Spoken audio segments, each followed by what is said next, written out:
એવા પાવરફુલ મંત્રાલયો પ્રધાનમંત્રી નરેન્દ્ર મોદીએ કોઈને ફાળવ્યા નથી, ભાજપના જ મંત્રીઓને ફાળવ્યા છે।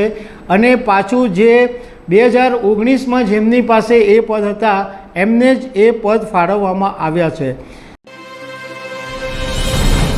નમસ્કાર દર્શક મિત્રો, 18મી લોકસભામાં ભાજપને બહુમતી મળી નહીં અને 240 બેઠકો મળી અને બહુમતી માટે 272 બેઠકોની જરૂર હતી, એટલે એનડીએ ગઠબંધન હેઠળ ભાજપે સરકાર તો બનાવી લીધી, પણ જે ખાતાઓ ફાળવવાના એની અંદર બધાને એવી શંકા હતી કે મોટા અને મહત્ત્વના ખાતા જે છે એ સહયોગી પાર્ટીઓને કદાચ મળી શકે, પરંતુ જે પાવરફુલ મંત્રાલયો કહેવામાં આવે છે એવા પાવરફુલ મંત્રાલયો પ્રધાનમંત્રી નરેન્દ્ર મોદીએ કોઈને ફાળવ્યા નથી, ભાજપના જ મંત્રીઓને ફાળવ્યા છે।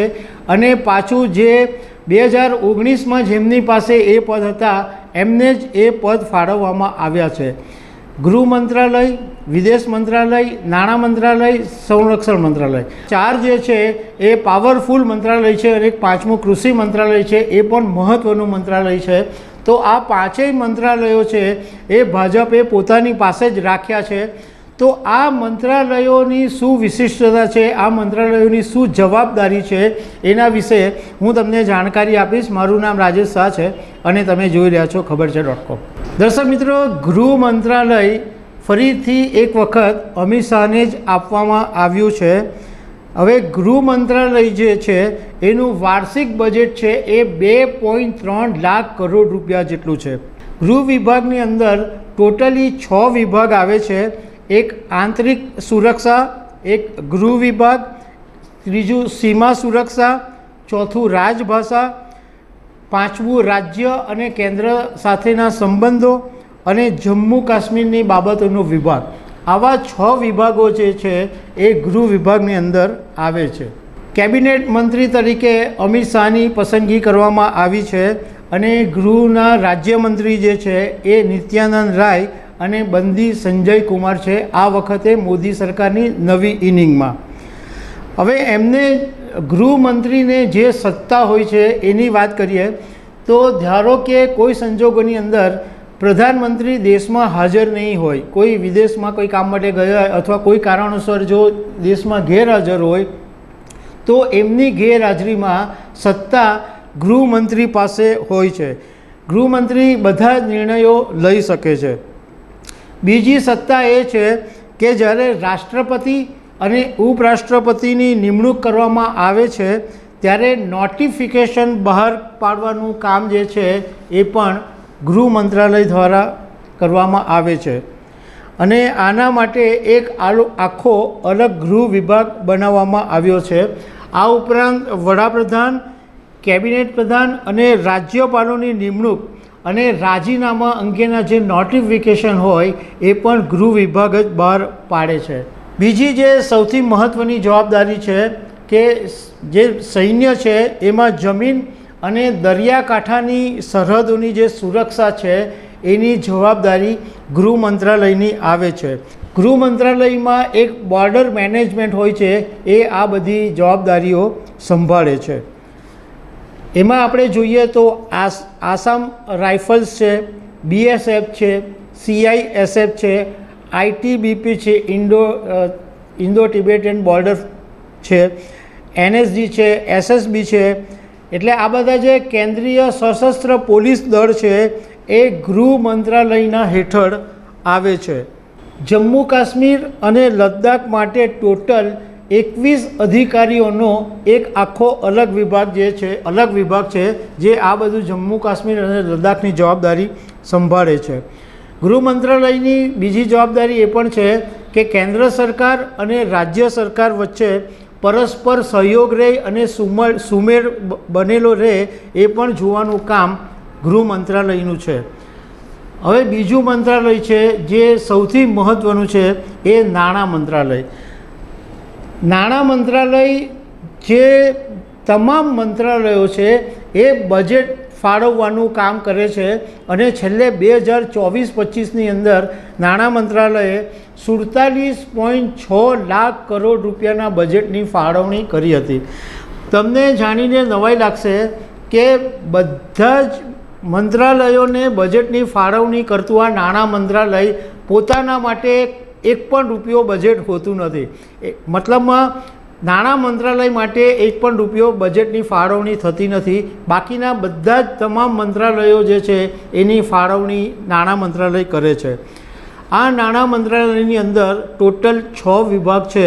એમાં એક આર્થિક બાબતોનો વિભાગ છે, એક ખર્ચ વિભાગ છે, ત્રીજું નાણાકીય સેવાઓનો વિભાગ છે, રોકાણ અને જાહેર સંપત્તિ મેનેજમેન્ટનો એક વિભાગ છે, સાર્વજનિક ઉદ્યમ એક વિભાગ છે અને છઠ્ઠો છે મહેસૂલ વિભાગ. આ વખતે કેબિનેટ મંત્રી તરીકે ફરીથી નિર્મલા સીતારમણ પર જવાબદારી એમને સોંપવામાં આવી છે, એમની પર વિશ્વાસ મૂકવામાં આવ્યો છે, જ્યારે રાજ્યમંત્રી તરીકે પંકજ ચૌધરી છે.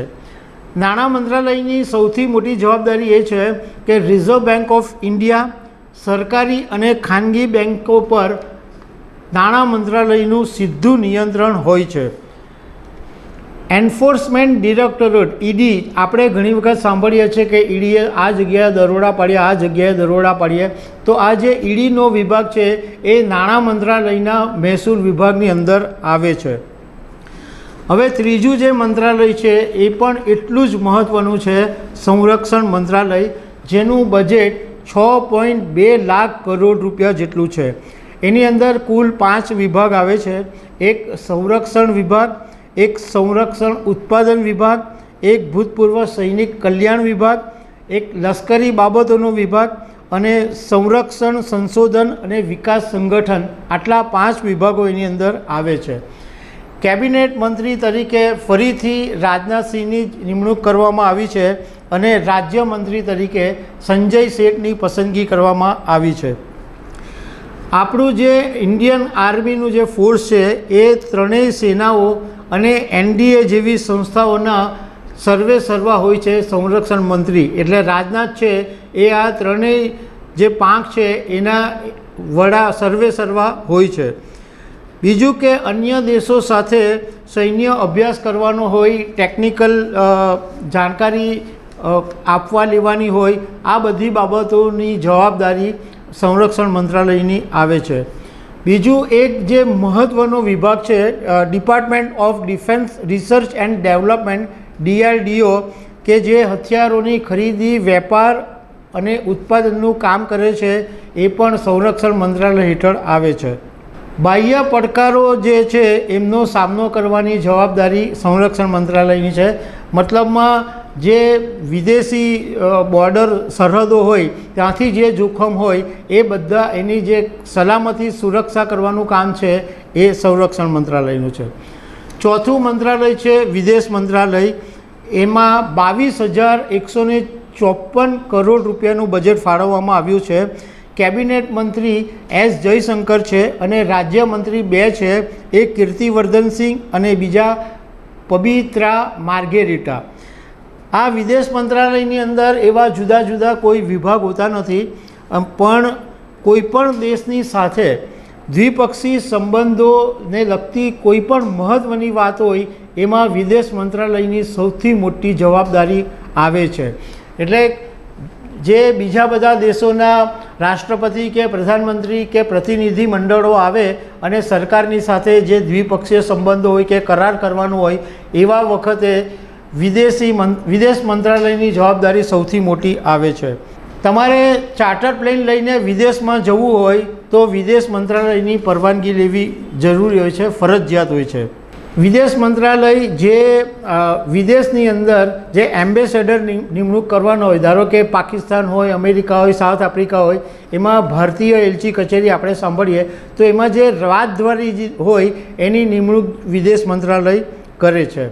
બીજો જે 5મો એક વિભાગ છે કૃષિ વિભાગ, એ પણ મહત્ત્વનો છે, કારણ કે આપણો જે ભારત દેશ છે એ ખેતી પ્રધાન દેશ કહેવામાં આવે છે અને કૃષિ વિભાગને 1.27 લાખ કરોડ રૂપિયાનું બજેટ ફાળવવામાં આવ્યું છે. કૃષિ વિભાગની અંદર 3 વિભાગ હોય છે, એક કૃષિ સંશોધન અને શિક્ષણ વિભાગ, એક કૃષિ સહકાર અને ખેડૂત કલ્યાણ અને પશુપાલન, ડેરી અને મત્સ્ય ઉદ્યોગ. આ કૃષિ વિભાગની અંદર આવે છે અને કેબિનેટ મંત્રી તરીકે શિવરાજસિંહ ચૌહાણને જવાબદારી સોંપવામાં આવી છે જ્યારે રાજ્ય કક્ષાના મંત્રી તરીકે ભાગીરથ ચૌધરી અને રામનાથ ઠાકુરને જવાબદારી આપવામાં આવી છે. કૃષિ મંત્રાલયમાં કિસાન ક્રેડિટ, વિદેશી વેચાણ, આ ઉપરાંત પૂર, દુષ્કાળ, આ બધું જે છે એના માટેના આખા 27 જેટલા અલગ વિભાગો પણ કામ કરે છે.